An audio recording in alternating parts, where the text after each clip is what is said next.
모인 모든 교회, 하나님의 보내신 성령이 임하시는 곳, 그 초소마다 우리 주님의 은혜와 하나님의 평강이 함께 하시기를 주님의 이름으로 소원합니다.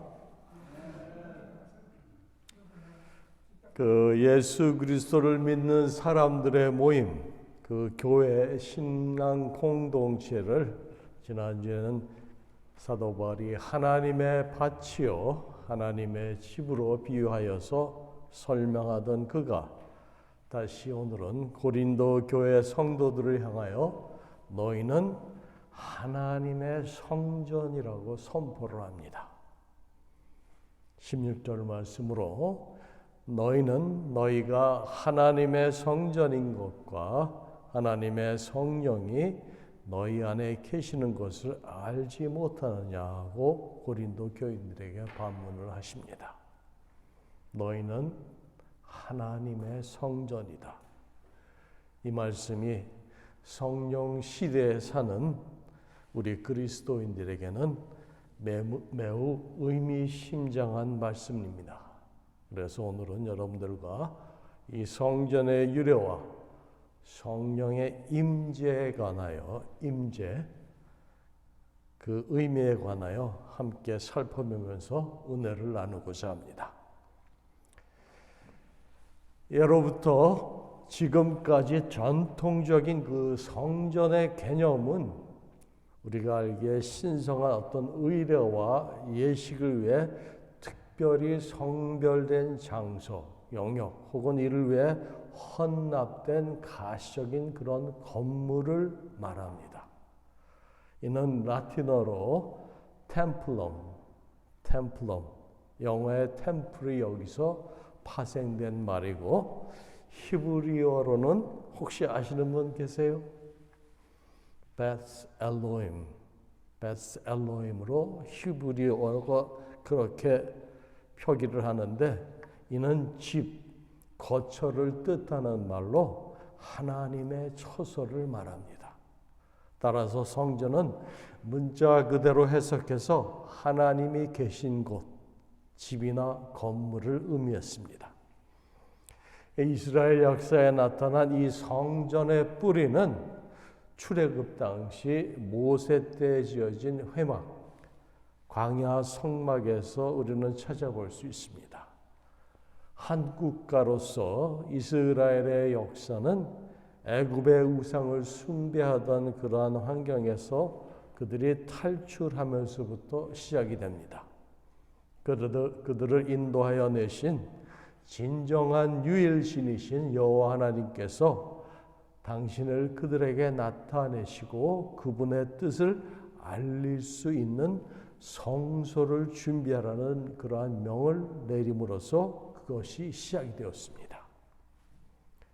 광야에서 40년을 방황한 그 언약의 백성인 이스라엘이 마침내 약속의 땅에 정착해 가나안에 정복해서 그 땅에 정착하고 자리 잡을 때 그들은 실로의 성막을 지었습니다.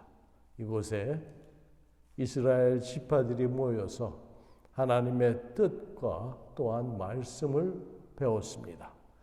그 후에 성막은 기브온 땅으로 옮겨졌으며 다시 다윗성, 즉 시온으로 옮겨졌습니다.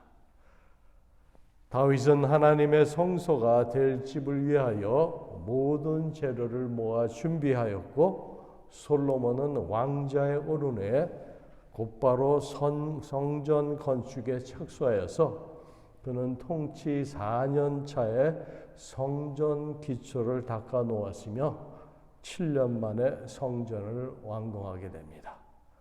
이 솔로몬 성전의 건립은 이스라엘 역사에서 큰 의미가 있을 뿐만 아니라 세계사에서도 기념비적인 그러한 사건이었습니다. 그래서 솔로몬 성전의 그때 당시의 상황을 제가 여러분들에게 잠시 설명을 해드리겠습니다. 솔로몬 성전 헌납식은 7일간 계속되었으며 그 기간은 온 이스라엘 백성이 기쁨과 환희로 보낸 거룩한 한 주간이었습니다. 여호와 하나님께서는 친히 강림하사 솔로몬 성전을 영광 가운데 받아들이셨습니다. 이를 증거로 구름이 성전을 가득 메웠으며 여호와의 영광이 여호와의 전에 가득하였다고 성경은 기록하고 있습니다. 이는 셰키나의 영광이라 거룩하신 여호와 하나님의 가시적인 임재를 나타내는 말입니다. 여기서 셰키나라고 여러분들 혹시 들어보셨습니까? 셰키나. 이 히브리어 셰키나라는 그 단어는 거주하다, dwelling이라는 뜻을 갖는 단어로서 구체적으로는 하나님의 임재, 함께 하시는 의미를 합니다. 특히 하나님께서 구름이나 불 같은 눈에 보이는 모습으로 이 땅에 임재하는 것을 가리켜 쉐키나의 영광이라고 불렀습니다. 그리고 이 쉐키나의 영광은 후에 예수 그리스도의 성육신에 이르러서 절정을 이루게 됩니다. 예수께서 십자가에 달리심으로 하나님의 무한하시고 끝없는 그 사랑을 보이신 것이 바로 쉐키나의 영광의 결정체라고 말할 수 있습니다.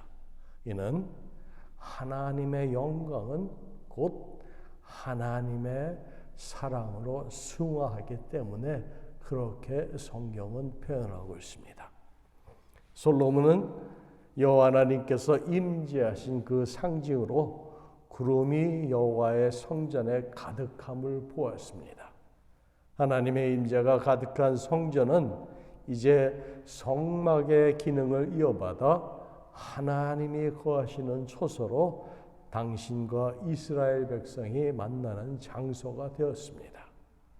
하나님께서 이곳에 임재하신다는 것만으로도 솔로몬은 감사해야 할 일이었습니다. 솔로몬이 이 나라에 온 힘을 기울여 성전을 건축했기 때문에 하나님이 임재한 것이 아니고 이는 하나님과 다윗과 하셨던 약속을 이룩하시기 위함이었습니다.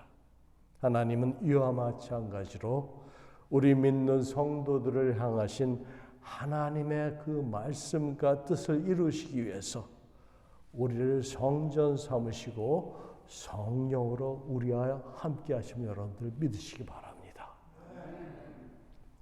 하나님께서는 그 옛날 예루살렘을 택하여 당신의 이름을 거기 두시고 당신의 백성을 선택하였을 뿐만 아니라 자기 백성을 만나시는 장소, 곧 그들을 통치하실 보호자를 그곳에 두시기로 선택을 하셨습니다. 예루살렘의 선택은 다윗 왕가의 그 선택과 밀접한 관계를 가지고 있습니다.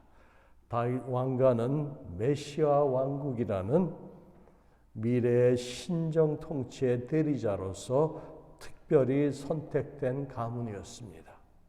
솔로몬은 낙성식에 모인 이스라엘 백성을 향하여 성전이 지어진 과정을 선포하며 거기서 그가 강조한 것은 예루살렘을 하나님의 이름을 두실 장소로 하나님이 특별히 정하셨다는 사실을 그들에게 알려줍니다.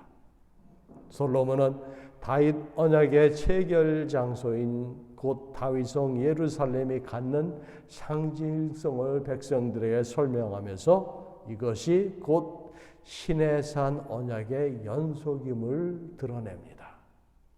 그래야 하나님은 자기 백성의 부족함에도 불구하고 끊임없이 사랑을 베푸시는데 그것이 성전의 완공으로 친히 여호와 하나님께서 임재하심으로 그 사랑을 드러내셨다는 겁니다.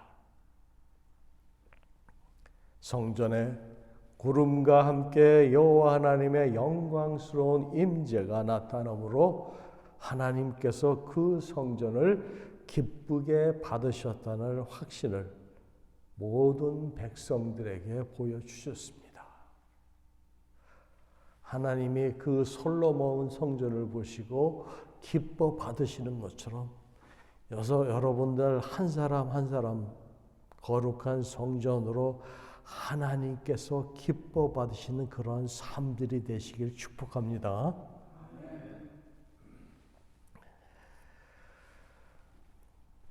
이러한 역대기의 기록은 솔로몬의 치세를 정치, 경제, 군사적 그러한 측면보다는 주로 종교적 측면인 성전 건축에 초점을 맞춰서 성경은 우리에게 알려주고 있습니다. 여기에는 이 저자 에스라가 바벨론 포로기한 세대의 한 사람으로서 이제 다시금 선민 역사를 재건해야 할 시대적 사명을 그가 받고 있었기 때문입니다. 그래서 에스라는 바벨론 포로 생활에서 돌아온 유다의 남은 자들로 동시대 백성들에게 과거 조상들의 역사 중 위대했던 영광의 시대는 다름 아니라 성전 제사를 중심으로 여호와의 신앙에 그들이 충실했을 때임을 강조하고 있습니다. 그 이유는 그 귀한 공동체가 앞으로 살 길은 무엇보다 먼저 하나님에 대한 그 신앙을 회복하는 것에 있다고 그가 믿었기 때문입니다. 그런데 문제가 되는 것이 역대하 6장 2절 말씀의 그 귀절입니다. 역대하 6장 2절에 솔로몬 왕이 이렇게 말을 합니다. 내가 주를 위하여 거하실 성전을 건축하였사오니 주께서 영원히 계실 처소로 있어라고 그는 말을 합니다. 하나님은 성전을 원하신 적이 없었습니다. 다만 다윗과 솔로몬이 하나님을 향한 사랑과 섬김으로 성전을 지어 봉헌한 것입니다. 그러면 솔로몬이 하나님께서는 무소부재하신 분이시기 때문에 일정한 거처가 따로 필요치 않다는 사실을 몰랐을까요? 그렇지 않습니다. 이것은 역대하 6장 18절 말씀에서 우리가 확인할 수 있습니다. 잘 들어보세요. 하나님이 참으로 사람과 함께 땅에 계시리이까 보소서 하늘과 하늘들의 하늘이라도 주를 용납하지 못하겠거든 하물며 내가 건축한 이 성전이오리까. 이 말씀처럼 솔로몬 자신도 잘 알고 있었습니다. 그러나 여기서 그가 말하는 이 하나님의 거하실 처소라는 말은 성전 안에 언약궤 여러분들 아시죠? 그 언약궤 안치를 그가 염두에 둔 표현이라고 보는 것이 적당합니다. 왜냐하면 언약궤는 여호와 하나님의 그 임재의 상징이기 때문입니다. 이 언약궤는 하나님께서 당신의 종 모세를 통해 이스라엘 백성들에게 하신 여호와 하나님의 언약의 상징입니다.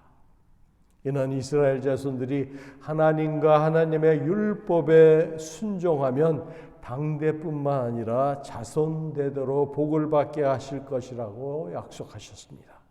하지만 이스라엘 자손이 불순종하면 형벌을 받고 흩어질 것이라고 늘 경고하셨습니다.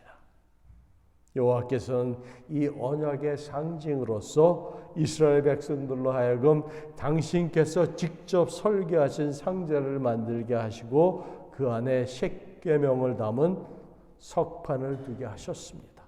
이 상자 또는 함이라고 할 수 있는 궤라고 불렀죠. 우리가 바로 그것이 금으로 도금된 아스카시아 나무로 만들어졌습니다. 이 언약궤는 이스라엘 백성이 광야의 유랑 중에 성막 안 성소에 보관되었고 종국에는 예루살렘 성전이 지어지면서 그곳에 보관되게 되었던 것입니다. 그래서 이 언약궤를 둘 장소로 솔로몬 왕이 그것을 염두에 두고 그렇게 말했다는 거예요. 내가 주를 위하여 거하실 성전을 지금 건축하였사오니 주께서 거하실 처소로소이다 라고 그렇게 표현을 한 것입니다.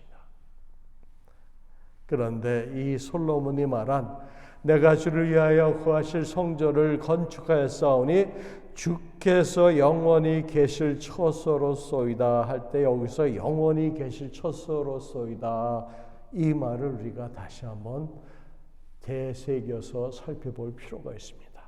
영원히 구하실 처소라는 말은 우리가 현 시점에서 생각해 볼 때 몇 가지 매우 중요한 의미를 담고 있습니다.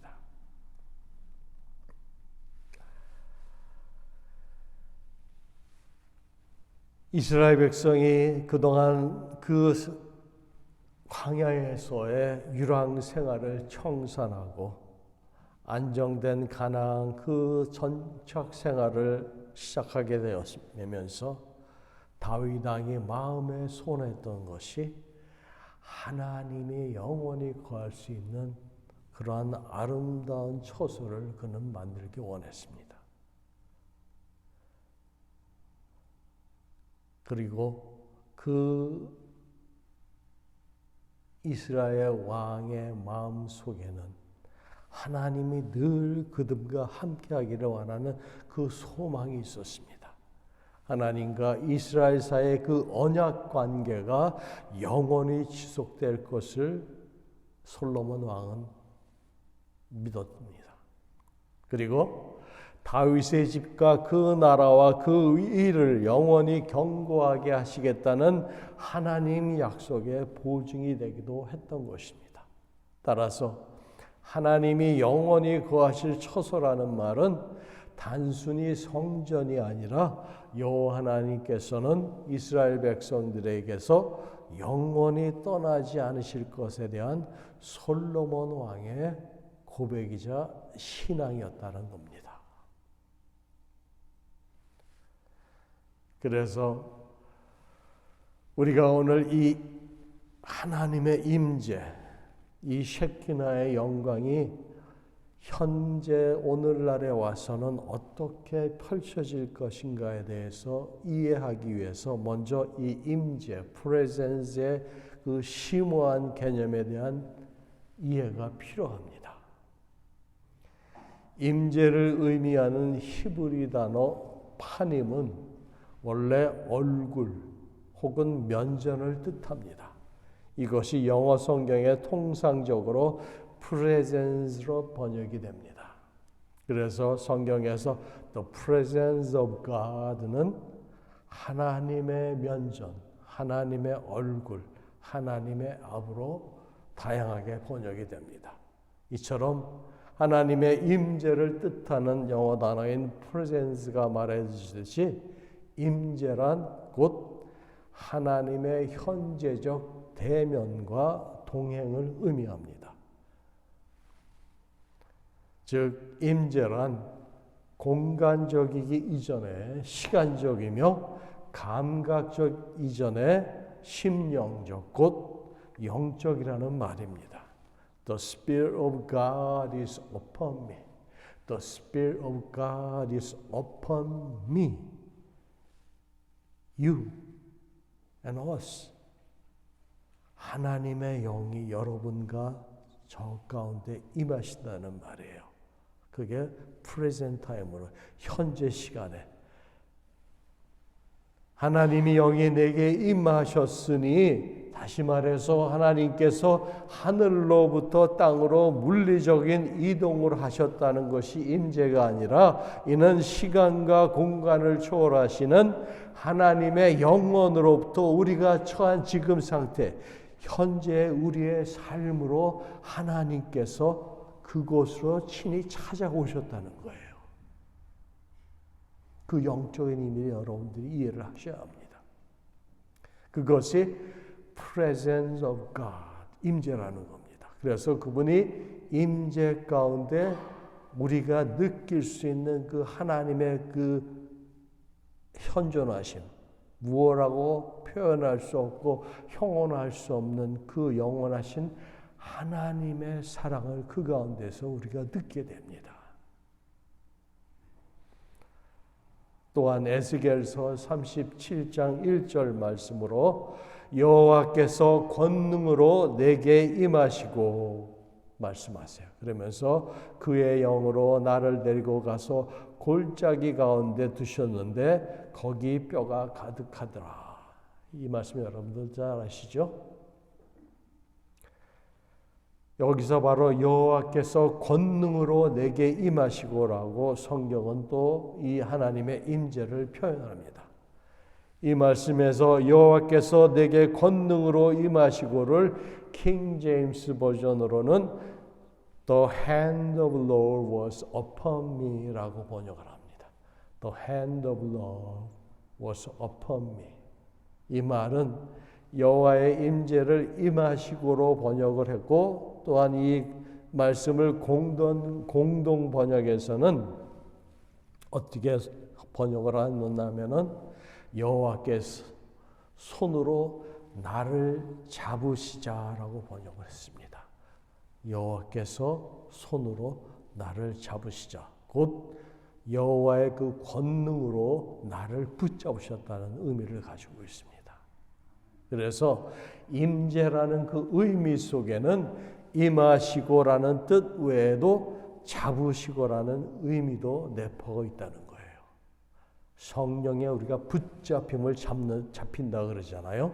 바로 그 말씀을 의미합니다. 이러한 이로 그 하나님의 끝없는 사랑은 성령을 받은 사람의 그 삶 속을 향하여서 계속해서 하나님께서 그 사람을 잡고 있으면서 그가 태어나기 전과 죽은 후의 영원까지도 계속해서 사랑하시는 그 놀라운 사랑이 그 가운데 임재하신다는 거예요. 여러분들이 십자가의 그 보혈의 능력으로 여러분들이 구원을 받으시고 새 생명을 얻은 다음에는 영생을 얻게 되는 하나님의 자녀들이 되셨잖아요. 그러면 우리의 삶은 이제는 하나님 손안에 영원히 붙잡힌 바 된 거라는 겁니다. 그 영생을 여러분들이 잊지 마세요. 우리의 삶이 이것으로 끝나는 것이 아닙니다.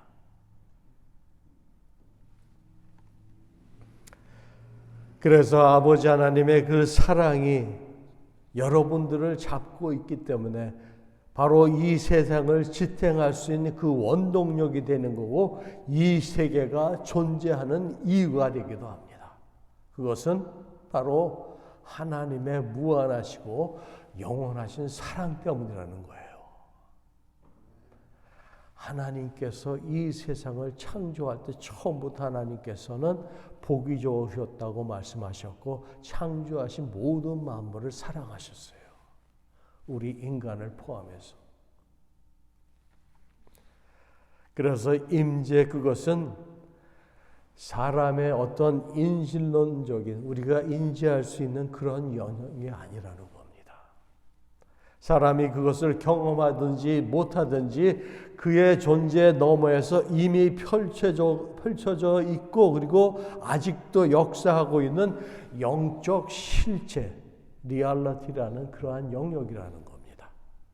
그리고 그 사랑이 사람의 존재에 스며들고 우리 가운데 임하시고 나아가서 우리의 삶에 우리의 육신에까지 빛을 발하게 되면 그 임재는 영광으로 승화하게 됩니다. 우리가 성령을 받으면 우리가 성화된다 그러잖아요. 여러분들 들어보셨죠? 그 성화의 과정을 지나서 더 높은 것으로 그 단계가 옮겨질 때 바로 그것이 영화예요. Glorification. 바로 그 과정을 지금 제가 설명드리고 있는 겁니다. 예수 그리스도께서 하나님의 그 지혜와 진리가 그 가운데 충만하였다고 사도 요한이 말한 것처럼 우리의 삶도 이제는 성화의 단계에서 영화로 넘어갈 때 우리의 삶이 그렇게 하나님 앞에 영광으로 나타나게 됩니다. 예를 들어서 여러분들 축구 경기에서 선수가 골을 넣은 뒤에 하나님께 영광 돌린다라는 그런 말 많이들 하죠. 그렇게 외친다고 그분께 영광이 돌려진다는 것이 아니라 여호와 하나님의 임재를 삶과 역사의 그 지평에서 충분히 우리가 흡수하여서 세상의 실질적인 그분의 빛을 비추는 사람으로 인해서 하나님은 영광을 받으시고 그 하나님의 영광이 온 세계 위에 충만하게 될 것으로 나타난다는 거예요. 단순히 우리가 입으로 하나님께 영광 돌립니다. 그것이 아니라 그것이 진정 하나님의 영에 우리의 삶을 통해서 다른 이들에게 비춰지고 우리 가운데 충만할 때 그때야 비로소 하나님의 영광을 드러낼 수 있다는 겁니다. 그래서 이 셰키나의 영광, 그것은 그냥 하늘에서 뚝 떨어지는 추상적인 어떤 시뮬레이션이라 그렇게 말할 수 있는 것이 아니라는 겁니다. 그런 것이 아니고 우리 자신이 성령의 역사로 그 임재를 체험할 때 그분의 임재 가운데 성령의 능력에 사로잡힐 때 바로 셰키나의 영광이 우리 가운데 나타난다는 것, 바로 그 말을 제가 하고 있는 겁니다. 그 옛날 솔로몬 성전에 하나님께서 셰키나의 영광으로 나타나셨던 것처럼 우리의 삶에도 그렇게 똑같이 나타날 수 있다는 거예요.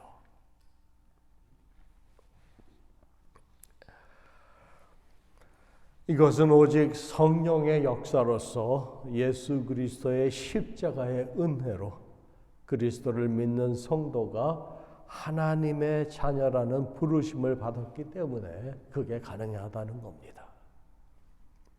요한복음 1장 14절 말씀으로 말씀이 육신이 되어 우리 가운데 거하심에 우리가 그의 영광을 보니 아버지 독생자의 영광이요 글로리오 또 은혜와 진리가 충만하다고 성경은 말합니다. 이 후반부에 우리가 그의 영광을 보니 아버지 독생자의 영광이요 은혜와 진리가 충만하더라. 바로 이 말씀 속에 모든 것이 담겨져 있습니다.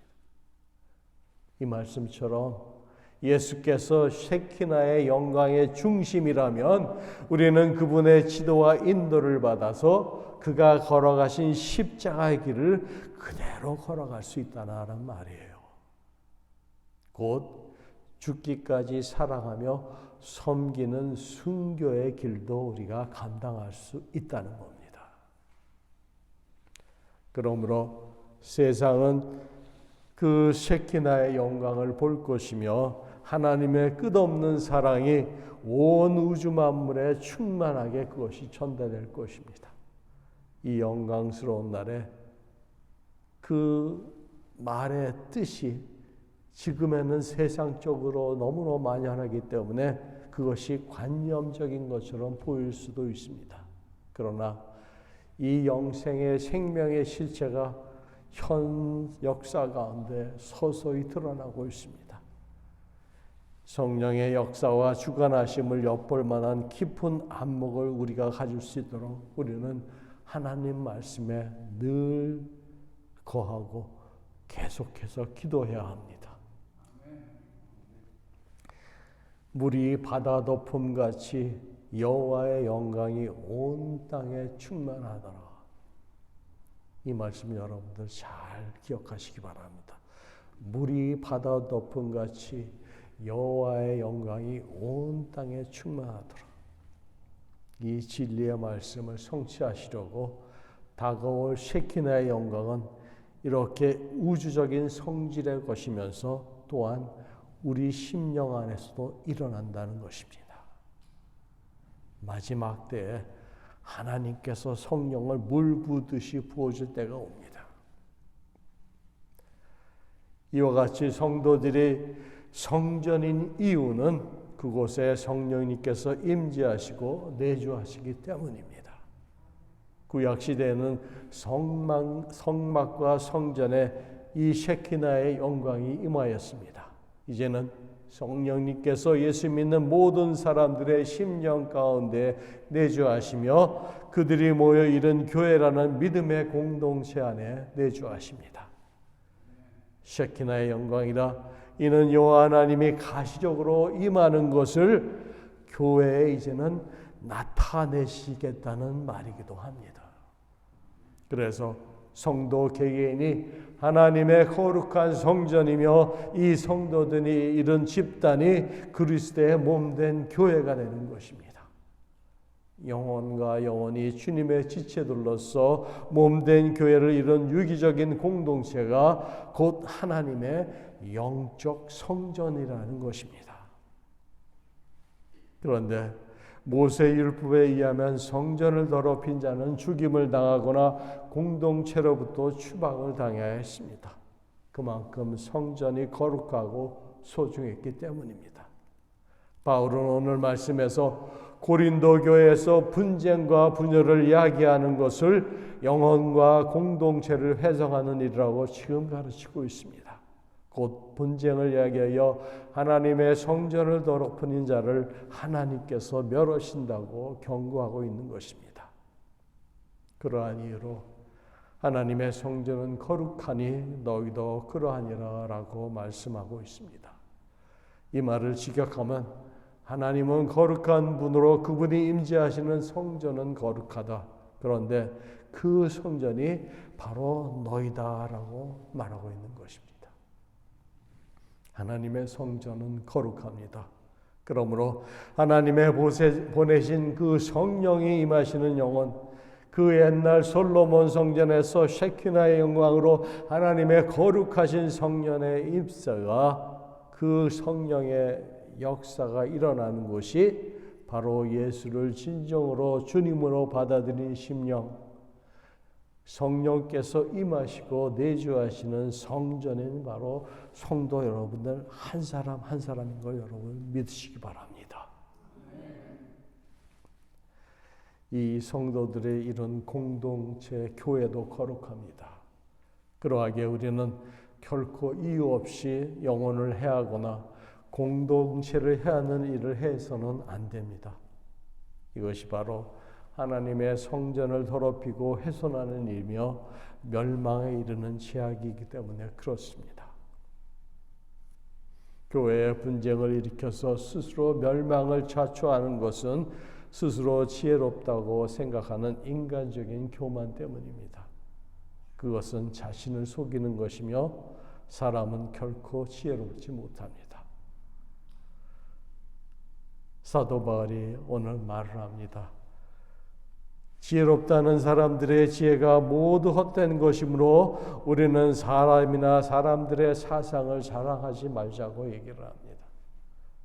바울은 모든 피조물은 교회에 속한 것임을 그는 역설하면서 바울도 아볼로도 게바도 모두 세상에 속한 것들 뿐이기에 세계와 생명과 사망과 지금 것과 장래 것이 모두 피조세계로서 교회에 속한 것이라고 그는 말합니다.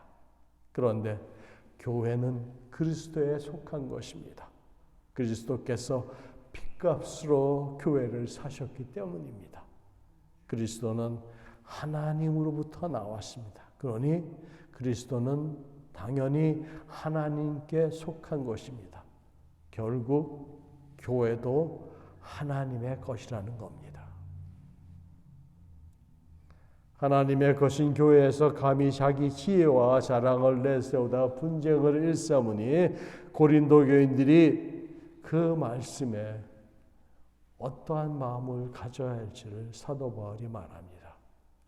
그러한 자를 하나님께서 멸하실 수밖에 없다고 경고를 하고 있는 거예요. 우리도 그리스도보다 그리고 하나님보다 우위에 두는 어떤 가치가 있다면 그거는 우리가 피해야 합니다. 왜? 그것은 우상 숭배이기 때문입니다. 그래서 그리스도인은 그리스도에게 속할 때에 진정한 가치가 있습니다. 다시 말씀드릴게요. 그리스도인은 그리스도에 속할 때에만 진정한 가치가 있습니다. 사랑하는 성도 여러분, 그리스도인은 또한 그리스도에게 속한 것이므로 하나님께서 여러분들을 늘 보호하시고 지키십니다. 세상에 의지하지 않고 하나님을 신뢰하시면서 주께 전적으로 여러분들의 삶을 맡기시기 바랍니다. 그 인생은 하나님께서 책임지십니다. 여러분들이 하나님의 것이기 때문입니다. 그런데 스스로 어리석은 자, 그들은 자신을 속이고 자기의 지혜와 세상 지혜로 뭔가를 하려 시도를 한다면 그것은 결코 아름다운 결과를 만들지 못합니다. 이는 순전한 영혼을 상하게 하고 공동체를 상하게 하는 것입니다. 그러므로 여러분, 사랑의 그 세상의 말과 가치관에 대하여는 여러분들 귀머거리가 되시고 오직 하나님의 세미한 음성에 귀를 기울이시기 바랍니다. 그래야 온전히 하나님 말을 바라보시며 하나님의 소유답게 사는 저와 여러분들이 되시길 주님의 이름으로 축원합니다. 기도하시겠습니다. 성령 하나님, 오늘 주님의 그 생명의 말씀 가운데 너희는 너희가 하나님의 성전인 것과 하나님의 성령이 너희 안에 계시는 것을 알지 못하느냐고 오늘 이 아침에 다시 한번 저희들 마음속에 물으셨습니다. 성령께서 이곳에 오셔서 한 영혼 한 영혼 이름 부르시면서 깨달음을 주시고 다시 한번 하나님의 그 무한하신 사랑과 영원하신 사랑을 느끼게 하심을 감사를 드립니다. 하나님의 품 안에 그 감추어진 비밀을 날마다 우리가 새롭게 느끼게 하시고 또 깨닫게 하시며 하나님의 말씀으로 능히 세상을 이기며 세상에 하나님의 영광을 드러내는 귀한 성도들로 주님 인쳐 주시옵소서. 이 시간 저희들과 함께 하시고 홀로 영광 받으실 지금도 살아서 우리와 함께 하시는 예수님의 이름으로 감사하며 기도드리옵나이다. 아멘.